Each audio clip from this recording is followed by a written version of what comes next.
Good morning. Ngasigi card ki message haipetang yeng minarase ko. Ado ngasi se leba po numit ko leba po numit ako na sinagadaba color angang ba ko red machu gumba kay gumba sinabi ba yai ado aham bada ko gi card ki message yeng minarase ko. Ado yung matung da ay timing hamu hajar age ko.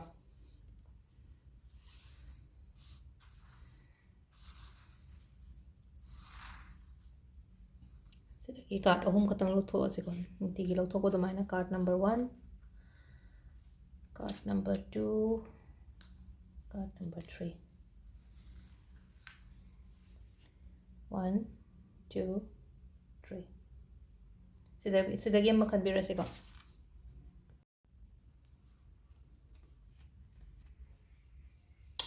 ahamba card ko ahamba khan bangai gi na haragadi migi mating gumba tawbiyo ko migi mating gumba tawbiyo charity gumba kai gumba tawbiba hai tare ko charity tawba haragadi leitaba lairabagi mating gumba pangbiba kopiba hai tare ko dumaina adu sida charity taw haibane aduga haidi mingonda hai tare ko ai isagi di leitana hai migi nungaitrine na yamna pibadi ade ko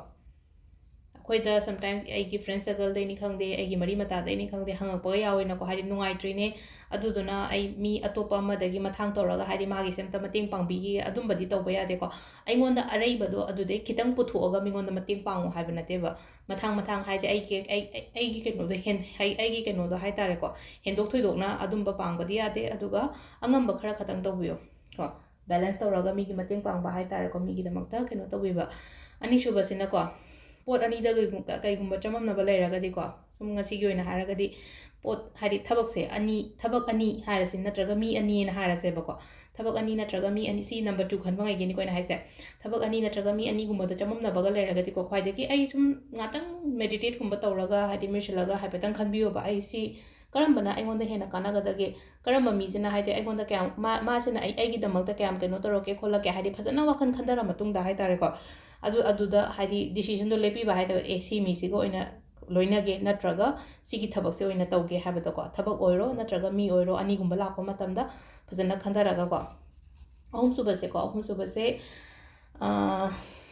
sum akoi icha da feel torambe ai ko hadi engonda aigi da leiba aigi mi naga hai tare ko hadi yamna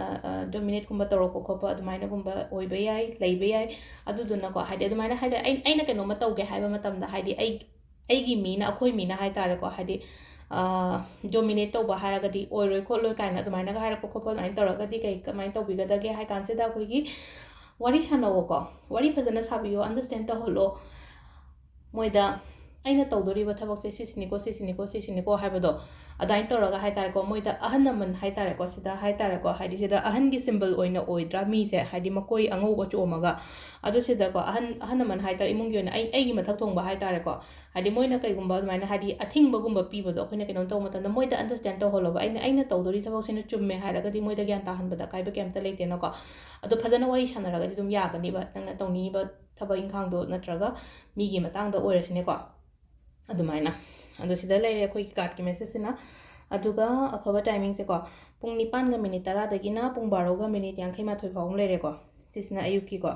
aduga amana 2 ga minute 13 dagina 3 ga minute 59 faung leire dagi 3 ga minute 59 dagina 9 ga minute 13 faung leire ko aduga 8 ga minute 58 daina nongalamdagi pung 2 ga minute 10 faung leire ko sisina khoi gi afaba timing ko adu sida leire khoi ngasigi card की message से को ma'am thank you